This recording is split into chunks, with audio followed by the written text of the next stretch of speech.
عالمی منڈیوں کی صورتحال کیا ہے؟ خاص طور پہ کل جو پریس کانفرنس ہوئی ہے، جیسے کہا جا رہا ہے کہ ٹرمپ صاحب ایک بیان دیتے ہیں تو عالمی منڈی اس طرف چلی جاتی ہے، دوسرا بیان دیتے ہیں تو ادھر ہو جاتا ہے، تیل کی قیمتیں تھوڑا سا نیچے آتی ہیں، ساتھ ہی ایک اور بیان داغ دیتے ہیں تو قیمتیں پھر بڑھ جاتی ہیں۔ تو سر، اس حوالے سے کل کی جو پریس کانفرنس ہے اس نے کیا بھونچال پیدا کی ہے؟ جی دیکھیں، یہ بڑا امپورٹنٹ آپ نے بات کہی ہے۔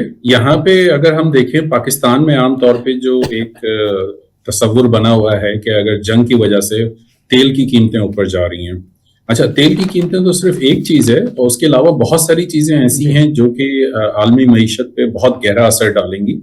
تیل کی قیمتیں جو ہیں وہ صرف قلیل مدتی ایک اس کا کرائسس آئے گا، لیکن جب ہم آگے جاتے ہیں جہاں پہ آپ کا سلفر ڈسکنٹینیو ہوتا ہے اور باقی بہت ساری چیزیں جو ہیں وہ ختم ہوتی ہیں، تو یہاں پہ ایک بہت بڑا فوڈ کرائسس جو ہے وہ بھی تیار کھڑا ہوا ہے۔ اور اس کی وجہ یہ ہے کہ ایک تو ماحولیاتی تبدیلی بہت زیادہ ہو رہی ہے، اور اس کے ساتھ ساتھ اگر آپ کو فرٹیلائزر بھی اویلیبل نہیں ہوگا تو پھر آپ کی بہت ساری چیزوں کے اوپر اثر آئے گا۔ یہ تو اس کا دوسرا سائیڈ ہو گیا۔ اچھا، تیسرا جو بڑا اہم ہے، جس کو شاید بہت سارے پاکستانیوں پہ ان کا براہ راست اثر نہ پڑے، وہ ہے عالمی منڈی میں ایک بہت زیادہ جو ہے وہ گراوٹ نظر آ رہی ہے، خاص طور پہ اسٹاک مارکیٹس میں۔ اگر آپ اسٹاک مارکیٹس کو دیکھیں تو وہاں پہ بہت زیادہ چینج آیا ہے۔ اب چاہے آپ یورپ کو دیکھ لیں، چاہے آپ امریکہ کو دیکھ لیں، وہاں پہ بہت زیادہ اس کا فرق پڑا ہے۔ تو تین اگر بڑے خطوں کو اگر آپ دیکھتے ہیں تو مشرق وسطیٰ، امریکہ اور یورپ، یہ تین بڑے خطے ہیں جہاں پہ بہت زیادہ فرق پڑا ہے۔ اور اگر ہم اس کو دیکھتے ہیں کہ مشرق بعید میں اور باقی جگہوں پہ کتنا فرق پڑا ہے، تو وہاں پہ شاید اتنا زیادہ فرق نہ پڑا ہو، لیکن بہرحال آہستہ آہستہ چیزیں جو ہیں وہ چینج ہونا شروع ہو گئی ہیں۔ اور اب ہر ملک کو اس کے لیے تیار رہنا ہوگا کہ اگر تیل کے اوپر اگر اس کا کوئی زد آتی ہے تو اس کو کس طرح نمٹا جائے۔ اور وہی چیز اگر ہم آگے دیکھیں کہ اگر ہمارے ایگریکلچر پہ، زراعت پہ اگر کوئی فرق آتا ہے تو ہم اس کو کس طرح نمٹیں۔ تو یہ اس جنگ کا کوئی ایک پہلو نہیں ہے، بلکہ اس کے کئی پہلو ہیں، ان سب کو ہمیں مد نظر رکھنا پڑے گا۔ تو سر، جیسے ہی ابھی پروگرام کے پہلے حصے میں بھی اپنے مہمان سے ہم بات کر رہے تھے کہ اگر بدھ کی پاکستانی وقت کے مطابق صبح 5 بجے تک اگر کوئی خدا نخواستہ ایگریمنٹ نہیں ہوتا، سفارتکاری بروئے کار نہیں آتی، تو پھر ظاہر ہے کہ بقول ٹرمپ صاحب کے سارا کچھ تباہ کر دوں گا میں۔ تو سر، اس صورت میں پھر کیا ہوگا؟ کیا آپ سمجھتے ہیں کہ اس صورت میں ایک نئی عالمی کساد بازاری شروع ہو جائے گی، جیسے کوئی چند سال پہلے بھی کہا جا رہا تھا کہ عالمی سطح پر یہ ہوا تھا؟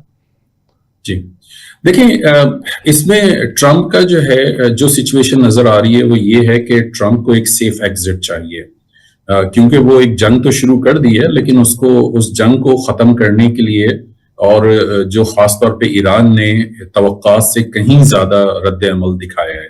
اب وہ چاہے اس میں میزائل کے حملے ہوں، جیسے اگر آپ نے پڑھا ہوگا کہ ابھی سعودی عرب میں I believe سابق کے جو وہ پیٹروکیمیکل پلانٹ تھا، وہاں پہ انہوں نے حملہ کیا ہے، اور اسی طرح باقی جی بالکل، اور اسی طرح اور باقی جگہوں پہ بھی حملے ہو رہے ہیں۔ تو اگر آپ اس کو دیکھیں تو امریکہ نے واضح طور پہ کہا ہے کہ صرف متحدہ عرب امارات، قطر اور سعودی عرب نے ساتھ دیا ہے۔ تو دیٹ مینس کہ ایران کے لیے اب وہ ٹارگٹس جو ہیں، جہاں جہاں امریکہ کہہ رہا ہے کہ ان ملکوں نے ساتھ دیا ہے، تو ایران ان ملکوں پہ حملہ کرے گا تاکہ امریکہ کے وہ حملوں کو کنٹرول کیا جا سکے۔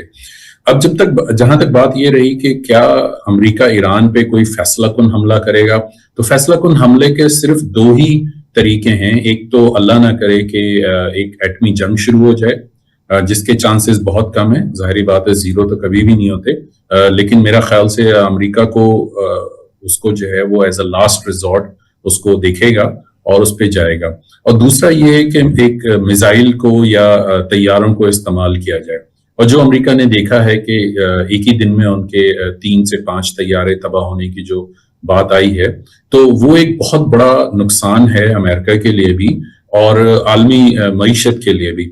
تو اگر اس کی 2 صورتحال ہیں، کیا امریکہ پیچھے ہٹے گا؟ مجھے یہ لگتا ہے کہ امریکہ شاید پیچھے ہٹ جائے، لیکن اگر امریکہ پیچھے نہیں ہٹتا ہے تو اس صورت میں کیا ہوگا؟ تو اس صورت میں ظاہری بات ہے کہ تمام دنیا کی معیشت کے اوپر ایک بہت گہرا اثر پڑے گا، اور یہ اثر منفی ہوگا۔ ظاہری بات ہے کہ جنگ کا کوئی مثبت اثر نہیں ہوتا، تو اس لحاظ سے جو ہے وہ ہمیں تیار رہنا چاہیے پیٹرول فیول کے حساب سے، اور زراعت کے ڈسرپشن کے حوالے سے. اچھا سر، آپ کہہ رہے ہیں کہ ہو سکتا ہے کہ امریکہ پیچھے ہٹ جائے اور وہ کوشش کر رہا ہے کہ کوئی نہ کوئی فیس سیونگ اسے مل جائے، لیکن سر اگر وہ بغیر کسی بڑی فیس سیونگ کے پیچھے ہٹ جاتا ہے تو اس کا جو سپر پاور بننے کا جو ایک حوالہ بنا ہوا تھا، کیا وہ ختم نہیں ہو جائے گا اس کا ڈر ہمیشہ کے لیے؟ میرا خیال سے وہ ڈر اب ختم ہو چکا ہے. پہلے امریکہ نے جو ایک امیج کریٹ کیا تھا وہ ویتنام میں 1975 میں ویتنام سے جب امریکہ کو نکلنا پڑا تو وہ ایک بہت بڑا اس کے اوپر بلو تھا جو اس کے اوپر اس کے سپر پاور کی حیثیت کے حساب سے. لیکن ان کو ایک فیس سیونگ مل گئی تھی افغانستان میں یو ایس ایس آر کی وجہ سے. اس کے بعد پھر افغانستان سے جب 9/11 کے بعد حملہ کیا اور وہاں سے نکلنا پڑا تو وہ دوسرا تھا اور اب یہ تیسرا ہے. اور آئی تھنک کہ یہ امریکہ کے لیے بڑا نقصان دہ ہے کیونکہ دیکھیں پاور جو ہے وہ دولت کی طرح ہوتی ہے، اس کو آپ جتنا استعمال کریں گے وہ اتنی کم ہوگی. انفارچونیٹلی بہت سارے لوگ سمجھتے ہیں کہ ہم جتنی پاور استعمال کریں گے لوگ ہمیں اتنا پاورفل دیکھیں گے، لیکن وار مشین کو چلانے کے لیے آپ کے پاس بہت ساری چیزیں ہونی چاہیے. تو کیا اس کو وہ آگے لے کے جا سکیں گے؟ پہلی بات. دوسری بات، اب امریکہ کے اندر بھی یہ باتیں ہونا شروع ہو گئی ہیں کہ یہ جنگ کیوں شروع کی گئی. اور ظاہری بات ہے کہ اس میں جو بچوں کا انہوں نے شہید کیا اور باقی جو کچھ ہوتا آ رہا ہے تو وہ ایک بہت بڑا نیگیٹو جو ہے سینٹیمنٹ وہاں امریکہ کے اندر بھی شروع ہو گیا ہے. اور اب دیکھنا صرف یہ ہے کہ کیا امریکہ اس جنگ کو اس منفی رد عمل سے پہلے ختم کر سکتا ہے. اور اس کو اگر آپ تھوڑا سا اور واضح دیکھیں تو 23 جو آرمی کے جنرل ہیں اس میں سے آئی بلیو کہ 13 جنرلز کو انہوں نے کہا ہے کہ آپ سائڈ میں ہو جائیں، ہم آگے چلتے ہیں. تو یہ آپ نے مشہور محاورہ سنا ہوگا کہ جنگ کے دوران آپ کبھی جنرل نہیں بدلتے یا گھوڑا نہیں بدلتے. تو یہ سچویشن جو ہے بہت زیادہ الارمنگ ہے کہ اندر کیا ہو رہا ہے جو کہ ہمیں نہیں بتایا جا رہا یا ہم اس کو نہیں دیکھ پا رہے ہیں. لیکن یہ بہرحال یہ خاصی خطرناک صورتحال ہے امریکہ کے جنگ کے حوالے سے. سر میرا خیال ہے اپنے جیسے وہ ہاکس لے کر آنا چاہ رہا ہے کہ جو کہ یس مین بن کر اس کی ہر بات کو یس کہہ کے بس یعنی کہ حملہ کر دے، جو چاہتا ہے یہ کر گزرے. جی بالکل. دیکھیں اگر آپ دیکھیں ان کے جو مشیر ہیں وہ کون لوگ تھے. پیٹ ہیگسیٹ جو ہے وہ فاکس نیوز کا اینکر تھا جو آ گیا. تو آپ جب جنگ میں آپ پروفیشنل لوگوں کو پروفیشنل سولجرز نہیں ہوں گے تو آپ کے فیصلے اسی طرح ہوں گے. اور دیکھیں جنگ جذباتیت سے نہیں چلتی. میرا اپنا ذاتی خیال ہے کہ امریکہ کا جب امریکہ نے حملہ کیا تو ان کا خیال یہ تھا کہ اگر وہ خامنہئی کو ہٹا دیتے ہیں راستے سے تو اس کے بعد ایران جو ہے وہ ٹھنڈا ہو کے بیٹھ جائے گا اور لوگ سڑکوں پہ نکل آئیں گے کہ ہمیں آزادی مل گئی. لیکن وہ ان کی توقعات کے برعکس ہوا. پھر اس کے بعد جو اسیمیٹریکل وارفیئر ہوئی جو ہم نے پہلے بھی ڈسکس کیا تھا کہ $25,000 کے ڈرون سے جو ہے وہ $2-3 ملین کا انٹرسیپٹر استعمال کرنا پڑ رہا ہے. تو وہ ظاہری بات ہے کہ وہ ان کے پاس وہ کیپیبلٹی ختم ہوتی جا رہی ہے. اب یہ سچویشن کس طرح آگے جائے گی یہ ہمیں پتہ نہیں ہے. اس صورتحال میں پاکستان کا جو کردار ہے مصالحت کاری کا وہ بھی ایک سوالیہ نشان اس طرح سے ہے کہ کیا ایران اور امریکہ کو اور باقی جو اس میں اسٹیک ہولڈرز ہیں ان کو وہ چیزیں پسند آئیں گی؟ کیا وہ ان ٹرمز پہ راضی ہوں گے؟ بظاہر یہ لگ رہا ہے کہ ایران جو ہے وہ اپنی ٹرمز پر جنگ بند کرنے کے لیے تیار ہوگا.